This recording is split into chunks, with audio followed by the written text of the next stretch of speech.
بسم الله الرحمن الرحيم السلام عليكم ورحمة الله وبركاته وين سلام يا أصحابي بيلبود دونيد كجوجتان عنا عافما قبطان أيدين رجينايا وولاشين قدر كيف ويدين لكسو دوادا قاع مفران ما أنت maxaa idin wadaahe maanta waxaa idin wadaa rootiin tima hagaajin ah nafaqeyn subag Ethiopian qaabka ugu fiican oo la mariyo timaha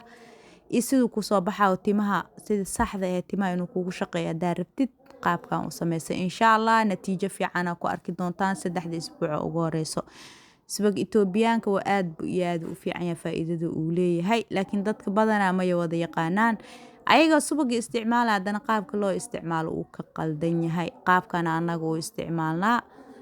insha Allah adna ila soo tijaabi natiijo aad u muhiimsan ka arki doontaan waxana u jeedin waa subag bac ku xiran yahay loo keenay kowde falanjeera galiye falanjeer wali qaybta kora ah barafo iga noqday saas uu adeeg yahay burcadkii waa Ethiopian-ka aha markaas qaadada ugu soo fufujiyo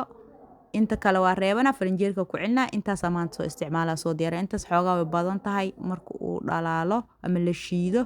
wax badan uu noqonayaa wixii kale ku soo dari doonaan waa ila arki doontaan ani waxa isticmaalaa saliidaanita u jeedamo saliidahay ma laga sheekeen karo xashish in la dhaha umaleena waxa magac leedahay سليد وحال لها زيت الحشيش أفغاني 5 نجوم لها شنط حديقودنا على سليدان ملقى شاكين كارو واحتر كيدا قفكي يقانو أني هاف يرا يقو جيرابو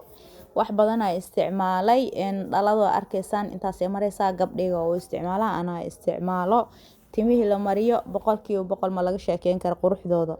wax yar saliidadan qaalig nugu naceenin timaha waxa waaye ma sha Allah waa way ku yihiin qurux ku yihiin saliida kala jirto ayadan tan ka sii fiicanbo oo la dhaho kastar oil waa wada taqaaniina filaya saliidan aad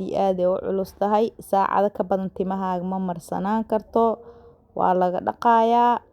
saacado kadib qofkii kaligeeda intuu ku masaajiyo kadib ka dhaqaayo qofkii kalena waa ka saliidan waxa faa'iidadeeda wax badan inaad soo aragteen oo maleeya beela badan laga sheegayo lacagteedu kulushahay laakiin alxamdulillah aad ugu faa'iido ani ahaanta iyo gabdhahay raaqaba ma sha Allah Allah ideysto timooda oo isticmaala ana timay sidoo kale aad ugu isticmaala subag Ethiopian-ka marka sameysanayno kale oo ku soo dareena oo lagu masaaj kareenayo timaha waxa kale oo ku darsaneen waa arki doontiin oo uu isticmaalay labada saliid ugu muhiimsan ee subaga intaas waay waxa kale ku soo daraya ukun laba xaba ah daarto ka badsan kartaa daarto ka yareen kartaa daartino ka diisan kartaa ukunta qof walba choice-kiisa waaye timaha aad ugu fiican tahay timaha waliba siibsiibma ukunta way ma sha Allah siibitaankii waxaas ka yareysaa way adkeysaa booskoodii tima awooda u yeesha dhumucee u yeesha ukunta dalka hada haysatid aad wali muhiim u tahay tan dibadda ayada ka fiican ani maanta dalka ma haysan tan dibadda haysay ayada idin isticmaalaa tan dibadda maadaama idin tusaayo laakiin dalka inta badan isticmaala waxa kale ku daraya xabad moos kan timaha nafaqa fiican u siiya dhalaal u siiya inta taqaanaa inta kalena hadda ha barato subag Ethiopian-ka sidan saxda ah hada u soo isticmaasho timaha 3 isbuuc natiijadooda waa arki doontiin ilana soo tijaabiyo insha Allah oo isoo duceyn doontiin waana ku faa'iidi doontiin inta markaas isugu soo dardaro subag oo waxa ku dhex jiro oo adeeg oo baraf ah way soo shiida makiinada cabitaanka ku soo shiideena qof makiinadu way soo isticmaal karaa almuhiim in la shiido waaye oo la isdhex geliyo markii la shiido wuxuu ku soo baxaa soft naacim wax dhan way isdhex galayaan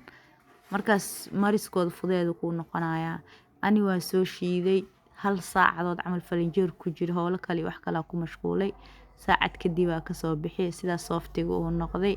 gabdhay timeeda u jeedin saan waaye uu jajabsan yahay uu rafaadsan yahay kalara iga halay kalara u mari marraxdaasa kalarka wuxuu ku reebay kala gaab subagaada lagu wada maalmahaneeto sidoo hore way ka soo fiicnaanaysaa ma sha Allah timaheedana way iska rooyin timo badan timo Soomaaliya waxay qabtaa badan xoogaa yara dhaadheer marka da subaga si fiican ugu sii wadwado u sii mari wiigyo kale isbedel fiican oo ku arki doona insha Allah dhammaantiin inaad ka faa'iidaysateen aan idin rajaynayaa aan rajaynaa insha allah aad samayn doontaan qaabka saxda loo isticmaalo aana ka wada bogan doontaan hadda kadib hadduu ilaahay idmo biliis haddii aad nala joogto intaan noo soo laag gareey haddaan nagu cusubtahay subscribe-ta naga soo dhis daa awoodana noo sheer gareey oo culeysa kugu lahayn aad iyo aadaana u mahadsantihiin isticmaalka subaga waa kana sida saxda ah ka wada faa'iidaysta dhammaantiin hashan gabar bisa idin tusaa u marinaya inta kalena jeebkiina waaye asxaabi kheyr iyo caafimaad idin rajaynaya rootinkiina maanta intaas kusoo gabagabeynayna timo bes ku saabsanaa maadaama jimce ahayd timaas bes aan jecelaystay inaan idinla wadaago idinkaga faa'iideeyo insha allah kheyr caafimaad idin rajaynaya mar walba waxaa idin leeyahay aflaaqada timaha laga jaro bishi ma ahan yaa 3 bilood hal mar da aflaaqa ka jarto timahaaga natiijo fiican sanad gudihiisa ku arki doontaan oo wax badan